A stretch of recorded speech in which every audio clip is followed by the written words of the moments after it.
Well, hello there. Thanks for joining me again.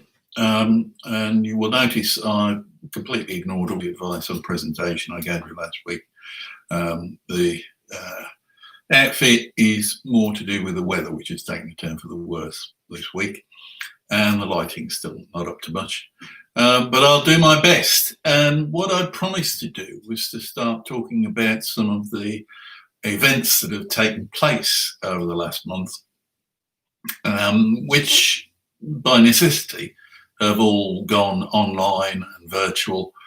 And it was a particular shame, of course, that had to happen to the EPCA annual meeting, which was due to take place at the start of the month in Budapest, where they go every 4 years. And it's always a very pleasant place to be, and a lot of talk and a lot of people to see. And going online, of course, we missed all that. EPCA's tried hard, on which its members can carry on the conversations that they've been having. Personally, I don't know how well that's working. It'd be interesting to hear from some of the members on that. But the presentations at the annual meeting were delivered online. And there were about 1,000 people registered, which is pretty good considering. They normally get about 2,500 to 3,000 registered delegates when it takes place in person. So the numbers are obviously well down, but that's still quite a lot of people. Whether they were all online for all of it, I don't know, but it happened over 3 days. And the sessions were no longer than about 2 hours, which is just about enough really for an online event. And what EPCA wanted to do was to get these senior people, very senior people, some of them, to talk about how the petrochemical industry and its logistics partners can, as they said, build back better in a re-emergent world, post-COVID, in which the industry is still going to have to address some ongoing issues, particularly to do with sustainability and the growing demand for a circular rather than linear economy. And to do that, as it increasingly appears likely, in what is going to be a very deep and very long recession, at a time when margins are thin and, the cash is king, and conserving cash will be a primary motive for many operators. What we heard was a lot of agreement, really.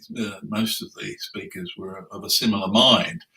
One of the salient things drawn from it was that digitalisation will undoubtedly help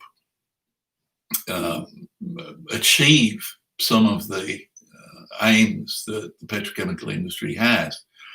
Certainly in Europe, the EU's Green Deal is going to place a big onus on those who are active in hydrocarbon-based industries to clean up their act. And there were plenty of examples of how companies are setting about that, even at a time, like I said, when cash for investment is fairly short.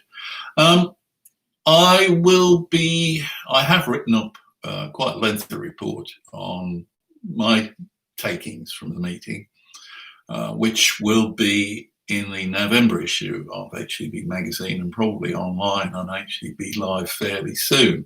So if you want to see more detail, you can take a look at that. You're welcome to.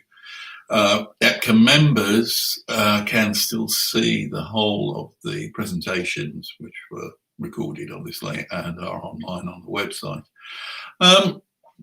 I just wanted to skip through a few things that I was writing about that were particularly notable, I think.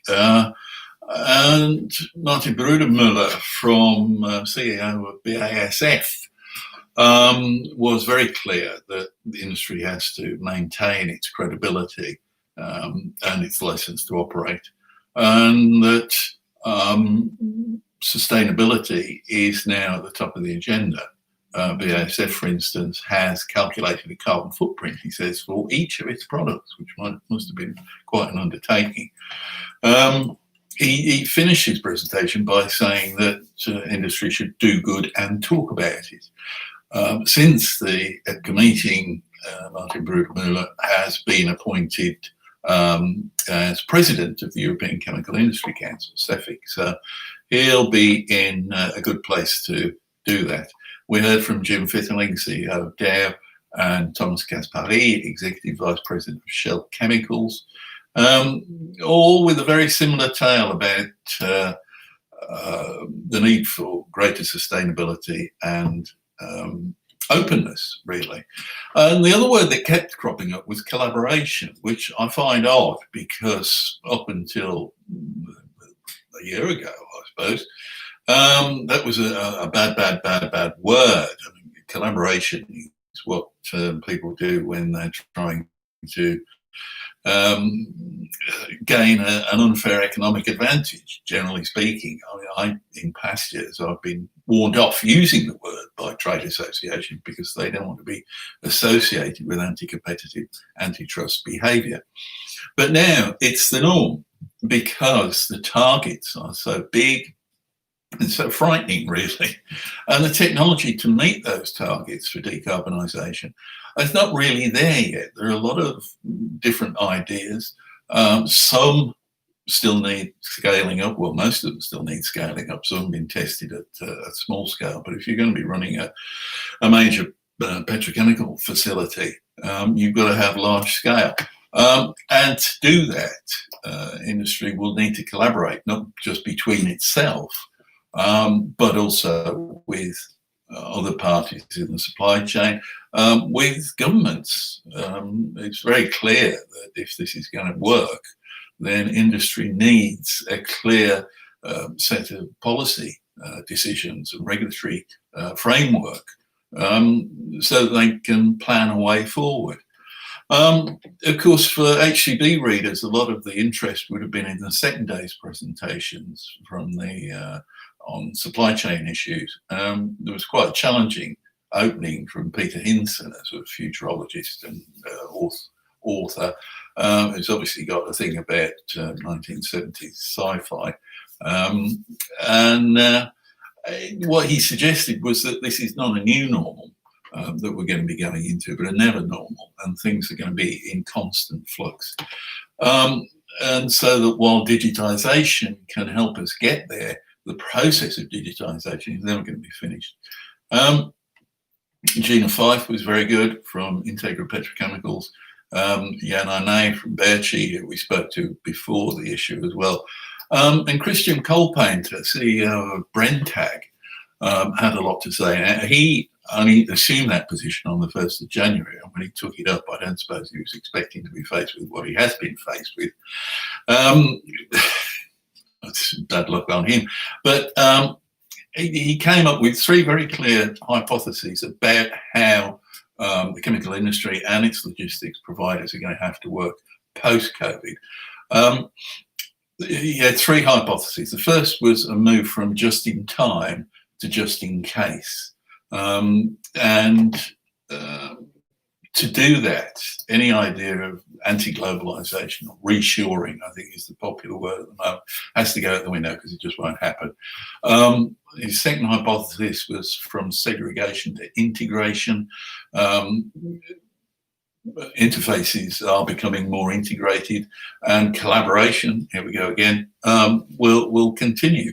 It's been challenging, he said, having people working from home, but it's worked pretty well, although he thinks maybe they need a new way of selling. And finally, he said that sustainability is no longer a fringe concern. It's got to be a core element of business strategy.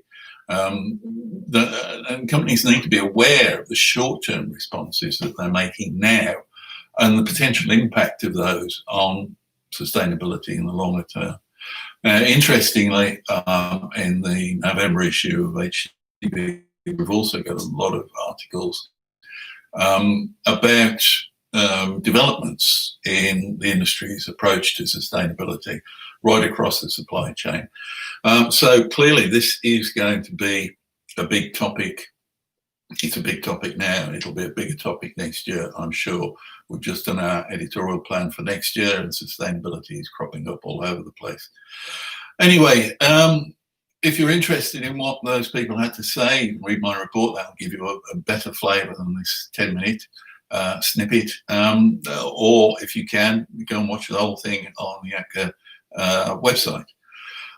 Next week I'll be back, going back to some stuff about regulations, I expect, because there's been a lot of that lately too. Thanks for watching. See you soon. Bye.